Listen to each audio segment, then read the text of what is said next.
Bakunzi ba Magagi Burundi turabaramukije. Uyu munsi tukaba twagendeye ahantu umuntu yagerageje kurima igiterwa c'ibigazi. Nk'uko dusanzwe tubizi, igiterwa c'ibigazi bisanzwe tuzi yuko usanga kiri mw'isi y'umusenyi, cane cane mu kiyaya, aho usanga ibi biterwa bikunda kuba. Ariko uyu muntu akaba yaragerageje kuba yobitera kuri iyi si isanzwe, isi y'intita, ariko vyohaba. Nkaba ndabibutsa yuko aha ari muri komine Giteranyi mu ntara ya Muyinga, ku mutumba wa Mihigo. Rero tukaba twasanze uyu muntu yarakoze iri gerageza arabe yuko vyohaba, nawe akaba yasanze bihaba rwose, bitandukanye n'uko twari tuvyibaza kandi twari tubimenyereye, kuko murabona biramye, iki kiramye kandi urabona ugerageje kuraba kirageze aho bogisarura bakagikuramwo amamesa. Tukaba tubabwira yuko afise ibigazi bishika nka bitanu, aho yayateye ashaka kuraba yuko bikunda. Akaba rero ubona ari umugambi mwiza cane, kuko ni umugambi utuma habaho iterambere ry'igihugu, n'abanyagihugu bakaronka, eka na leta ikaronka ico ikuyeho, kuko iki n'igiterwa twovuga ko ari njabukamazi. Mu gihe yoba yabigwijije akagira vyinshi, yoronka akagira nico yohereza isoko canke se amakungu.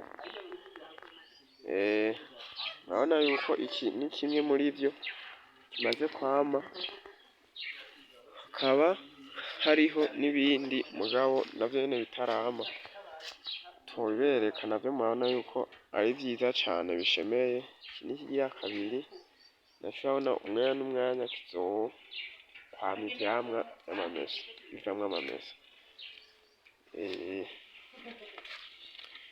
Ikigira gatatu naco nyene kiri ngaha, urabona yuko naco nyene gikuze, kirakuze kandi kimeze neza, ku buryo naco nyene mu minsi itarambiranye kizoba camye ibigazi.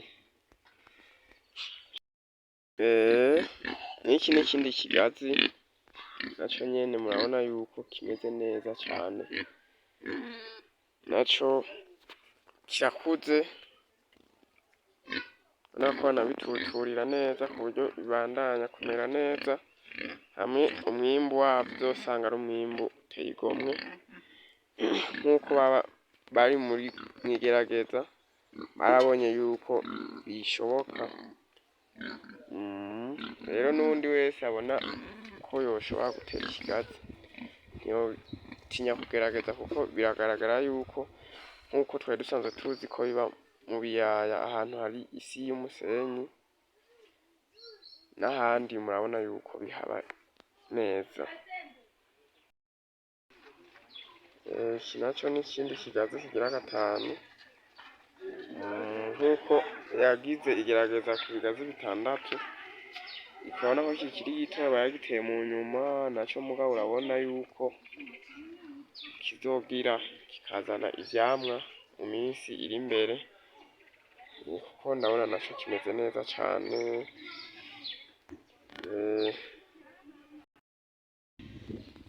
Ikigazi kigira gatandatu ari naco duherejeko, urabona yuko naco n'ikigazi ciza cane kibereye ijisho, naco kirakuze, ndabonamwo indani harasa naho naco kigira came,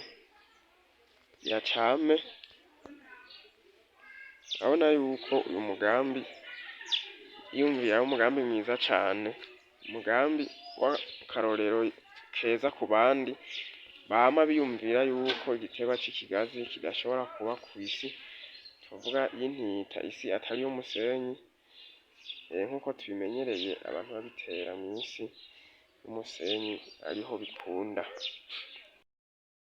Sivyo gusa, uyu muntu ni akarorero keza ku bandi bantu bose, aho yateye amatunda aya mabungo urabona yuko yamye, amabungo meza cane gose, aho utokira kuyasanga ahantu henshi, urabona yuko ari ibiterwa vyiza cane. Uyu muntu rero twisunze akatubera akarorero keza ko gutera ibi vyamwa, ni ivyamwa vyiza cane gose, urabona yuko iterambere ryobandanya kwiyongera cane. Urabona nkaha mu misi mike azoba arimwo aramura aya mabungo ayashire kw'isoko, ayandi abayihereze, murazi yuko